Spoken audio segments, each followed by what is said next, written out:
সালামু আলাইকুম। হঠাৎ করে বাংলাদেশে একটা লোক একাত্মকে পুঁজি করে ইসলামী দলগুলোকে নিয়ে বিভিন্ন আদালতে কথা বলতে শুরু করেছে, বিশেষ করে জামাত ইসলামকে নিয়ে। সে জানে জামাত ইসলামের বর্তমান জনপ্রিয়তা হলো আকাশচম্বী।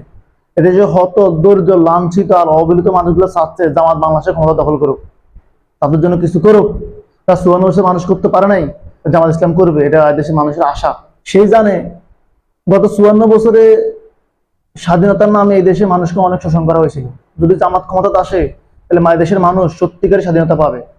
তাই সে হাসিনার মতো 71-এর দোহাই দিয়ে, ভারতের বানানো 71-এর ইতিহাস দিয়ে জামাতকে কোণঠাসা করতে চাচ্ছে। সে অন্য কেউ নয়, সে হলো আমাদের সকলের পরিচিত উপদেষ্টা মাহফুজ। সবার কাছে প্রশ্ন হলো, 24শে বিপ্লবে উপদেষ্টা মাহফুজ কি সত্যি মাস্টারমাইন্ড ছিল? এ নিয়ে আমার ফেজে একটা ভিডিও আপলোড হচ্ছে অতি তাড়াতাড়ি। 24শে বিপ্লবে লুকিয়ে রাখা কিছু সত্য ইতিহাস জানি এবং সবাইকে জানাই। ভিডিওটি দেখার জন্য সবাইকে বিশেষভাবে অনুরোধ করা হলো।